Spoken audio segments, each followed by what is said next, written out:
Hello, I'm Unique Model, aka Shantae Renee P for Positivity, and this is a channel for love and for healing. I want you to know that love begins with you, and absolutely does. Be the love you want to see manifested in your life, and it will come. So, this is a message that I'm calling Dear Brown People. Because I am tired of BS and people not understanding.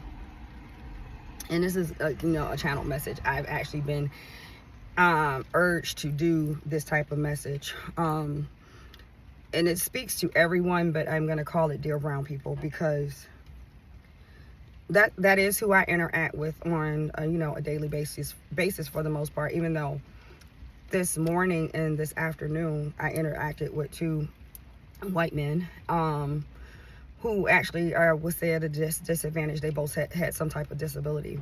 I was coming back from getting my coffee, and this gentleman that I usually see, he has a limp, and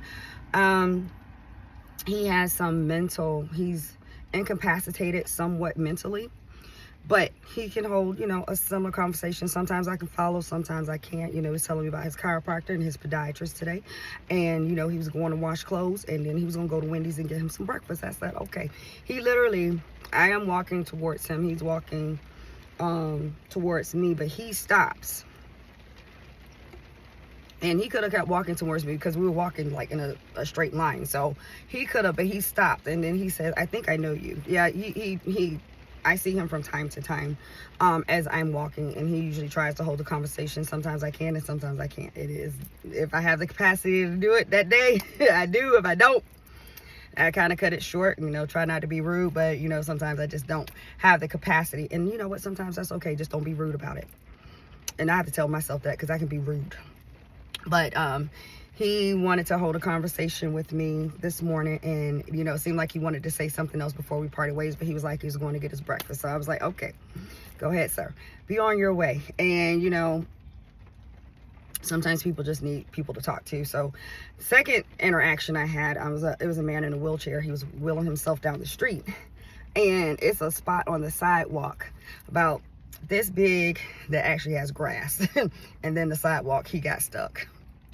So I'm walking towards him because I'm walking to the car, and I'm like, do you need some help? So I help him, and he's like, yeah. He was talking about the ramps and blah, blah, blah. They should have, the ramps on the curbs and things of that nature. So I thought he was going on his way, going around the corner where another ramp was. This man comes back around, and he's like several houses down from our house, and he gets stuck. I see him, and I'm sitting in the car, and I'm just like, I'm gonna wait and see if he can get it himself, because sometimes you don't want to make people feel dependent on others too much, and I said I'm gonna wait. And then I see two people walk by, and they're my color, so they walk by, they're across the street, and they kind of just like looking that way, like looking away from him. Like the man, he been stuck there for a minute, and I know they saw him.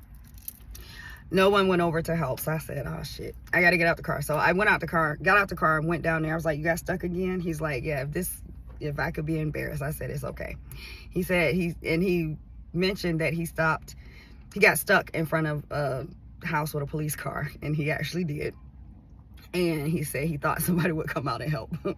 I said, nope, it was meant for me to help you. So I helped him. And then he was like, he wanted to go to the water. So I got on slippers, and I'm like, I didn't wheel him to the water. I wheeled him to the street where there's a straight shot for the water. So I was like, I was not prepared to go to the water. I didn't want to go. But I did my due diligence, and then he held like a conversation. I listened to him for a little bit. I did have to cut the conversation off. I noticed that people sometimes have a tendency to, when they start talking to me because they feel comfortable, they'll keep talking. But I was like, I got stuff to do. Like, I had to come back and record these videos. But nothing happens by happenstance. And this is where I'm getting into the message of Dear Brown People. Whatever is going on in the political world as of right now, you are the problem. And I'm not just saying brown people. Whoever is feeding into this nonsense, you are the problem. If you keep, I'm hearing perpetuating, if you keep putting out that energy, of I don't like them, they don't like me, then guess what? That's what you're going to experience. I understand. I have been discriminated against. My ex-husband was a Marine. I've been discriminated against. I seen him get discriminated against. I'm gonna give you 2 examples. We were visiting Michigan for a holiday, and we had went into a store, and he had on like a tracksuit. It was like a windbreaker type tracksuit, and we walk out of the store. It was me, him, his mom, and the kids, and we walk out of the store, and security come out and just started frisking him. Like, dude, he a whole Marine. I'm a whole registered nurse. If we want anything out of this goddamn store, we can fucking afford it. Why did you just come out and start frisking him? So, you know, that was one incident. That was like back in like the early 2000s. And then maybe a few years after that, I worked in a NICU unit in a hospital in Michigan. And I would be at work for 12, 13 hours and no one would talk to me. It was 3 black people. 616 may be a sync for you. It was 3 black people on that that floor that I worked on, that unit. One was in administration. It was an older lady who had been there for a while, and then I was the new one. I was like around 30 at that time.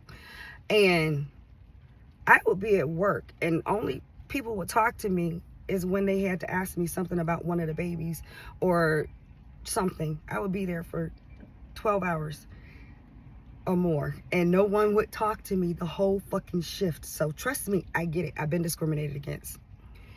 But I put in my mindset, I take people as they are, as they come to me.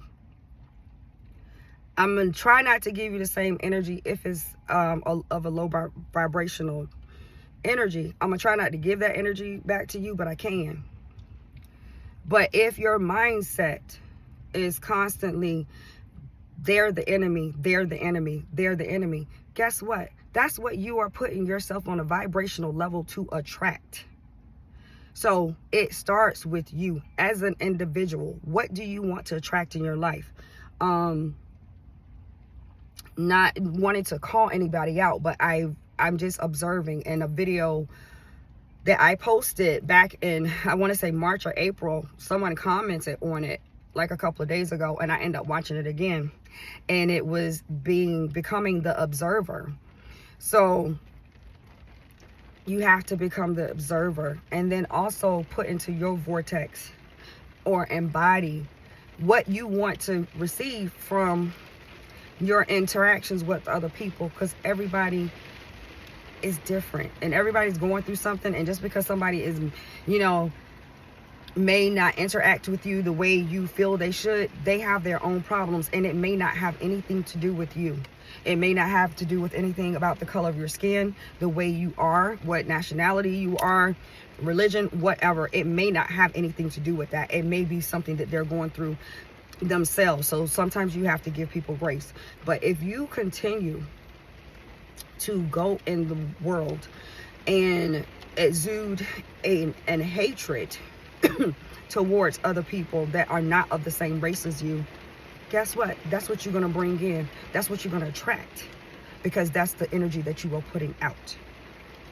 So I want to ask you, especially brown people, I'm just saying, brown people,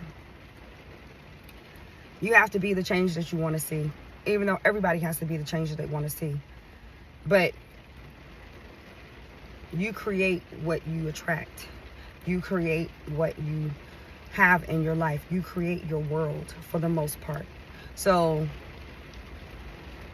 I challenge you to start looking at things from a higher perspective. Become the observer. Because at the end of the day, we all bleed red. We all do. This is just a meat suit. We're souls here having a human experience. And it would be so much better if majority of us would be more accepting of other people that look different from us. Okay? So that is my spiel for the day. I'm gonna get off my soapbox. I have a couple more messages to record, but yes, that is all I have for you today. And try to be kind to one another. It would be nice if I had my kindness crew shirt on, but be kind to one another, because you know, you never know what somebody else is going through, what struggles they are going through. Like I said, yeah, you just never know. So with that, have a wonderful day. What I usually say, I haven't done this in so long. Sending you love and healing. I appreciate you. Make sure you appreciate yourself, and remember, happiness is homemade. Hint, hint. Feed yourself some good shit. Mind, body, and spirit. Have a wonderful day. Bye.